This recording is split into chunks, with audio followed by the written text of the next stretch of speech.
Hey you guys, happy Saturday. I hope everyone's doing really good on this Saturday afternoon.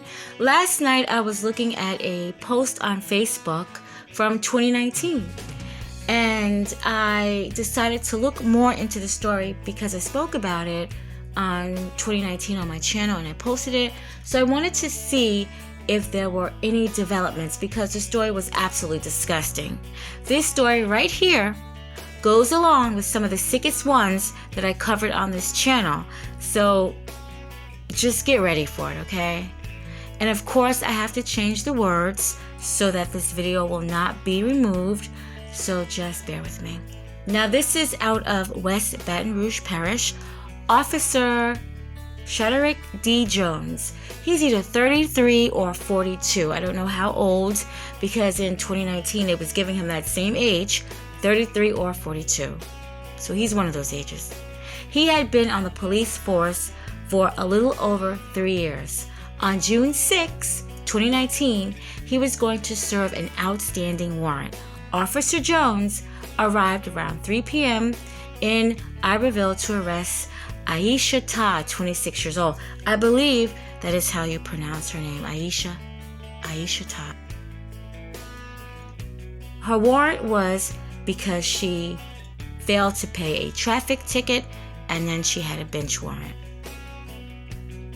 Now, Iyeshesa was home alone with her 1-year-old son when she opened the door to the police. I'm assuming that she begged and pleaded not to be taken to jail. I mean, who would look after her baby? So for an hour, Iyeshesa would discuss this with the officer on what she could do to avoid jail time. And a deal was made. Again, I'm having to watch my words. Officer Jones had a fantasy, which was to watch an adult act on a child. He told her to do it, and she did it. It was 2 minutes. She was involved in this act, while Officer Jones watched and recorded with his cell phone and enjoyed it.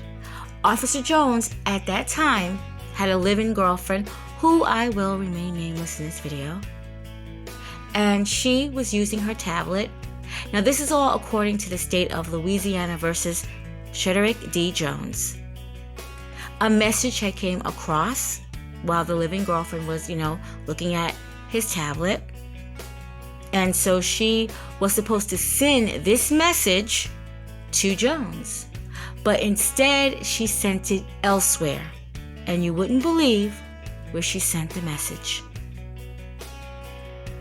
Now, Patricia Lewis, and I hope I'm pronouncing that name correctly too. Patricia Lewis is the ex-girlfriend of Iyeshesa. However, they still remain friends. And she was the one that received the video via Facebook. She was shocked and disgusted, I'm sure, by this video involving, at the time, a person who she considered to still be a friend. She even said Iyeshesa Todd helped raise her child. Now, Lewis, I'm going to just say Lewis because I'm not sure if I'm saying that first name right. So Lewis said, quote, "It kind of made my stomach turn when I saw the video, so it's like a child is involved. That shouldn't be going on with a child. What would I do if it was my child?" End quote. Lewis was horrified and didn't know what to do with this video. It bothered her. She could not eat and she could not sleep. She was battling on what was the right thing to do. Keep her friendship with Iyeshesa? So she prayed about it. The next day, she turned the video in to St. Gabriel Police Department. I must add that Lewis says she did not know the person who sent her this video via Facebook. It doesn't matter how it was sent or who sent it. What matters was it all went into play where the video ended up exactly where it needed to be, with the police. Now, after Jones was scheduled to come into work on June 7th, the day after this disgusting ordeal, By now, his then girlfriend had probably told him about the video, I'm sure. Jones called into work and said he was due to a family emergency, so he would not be coming into work. Jones started consistently calling Todd's phone, but the police had her phone by now. Yes, they had already tracked down who this woman was and got her. Jones would actually throw his cell phone in the Mississippi River. Hours later, in that day at Port Allen, one day again after this disgusting act that he filmed, Officer Jones was arrested at 11 p.m. He was charged with pornography with a juvenile.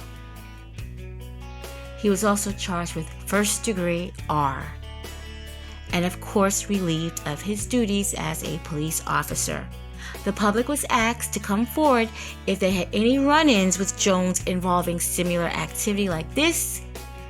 I do believe that it was more, but maybe these people were just too scared to come forward.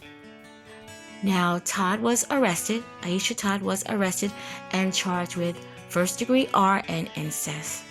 Todd told police that she was blackmailed, coerced into performing these acts so she wouldn't go to jail because of the bench warrant. Now, both were looking at some strong time. No bonds were set at the time. Then later on, close to $500,000 for both. So they were not going anywhere. Iyeshesa Todd's son would go with the grandmother, and they did say for a while CPS was involved, but the grandmother initially would be taking care of the child. Now, Lewis says she had known Iyeshesa Todd for 5 years, and she can't believe that this is something that she would do, and that Iyeshesa loves kids, and she loves her son, and she loved her daughter.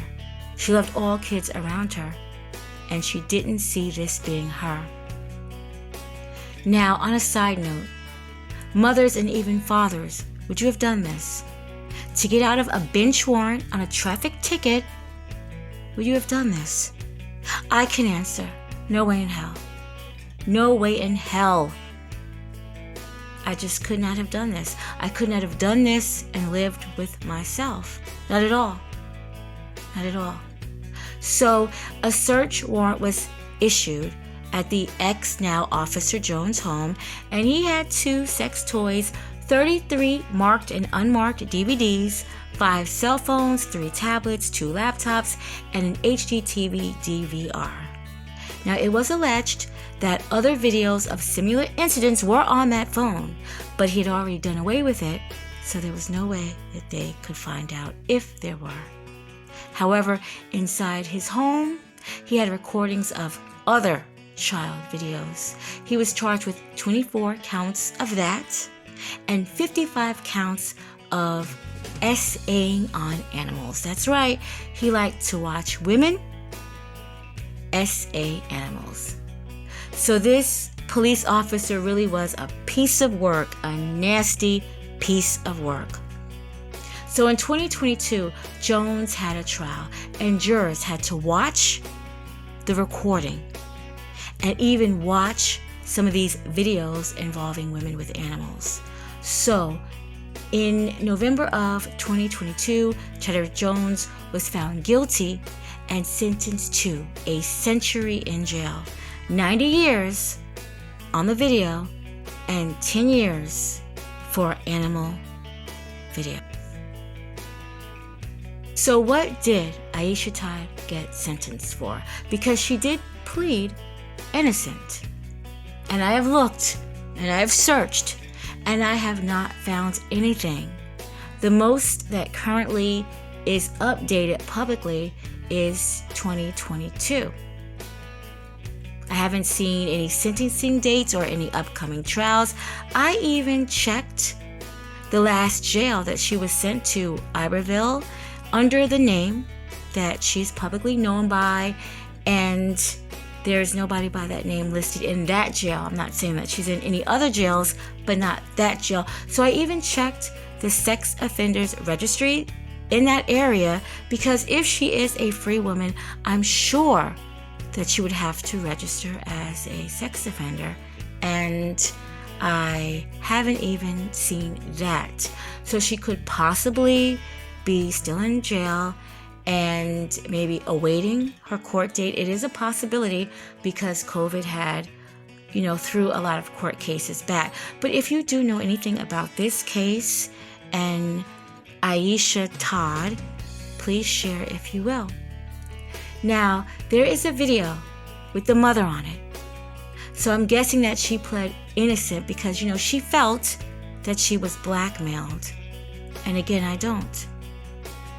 I haven't read anywhere that she was threatened, bodily harm, nothing. That her son would be bodily harm, nothing. I mean, he had a service revolver, and he didn't even threaten her with that. The only thing that she was told, and it wasn't even a threat, she was supposed to be in jail. So the only thing that she was told was she was about to be taken to jail, and she was just afraid to go to jail. And Officer Jones gave her options. He said, violate your son, and I will record, or go to jail, and she chose. Had she went to jail, paid that ticket and court fees, been released, then she should have told everyone who would listen when she got out, because we can't trust the police when we're in jail. We can't even trust the police when we're out of jail. But had she did it that way, things would have been very different. It would have been. Now, you guys know that I looked through the comments, and I did. Now, this is assumed to be Iyeshesa Todd's page before it was deleted. It was a meme. It says, before you hurt my kid, you need to know I will rock that orange jumpsuit. And in her own words, she said, I will sit there and wait for the police. But she never said that she wouldn't hurt her own.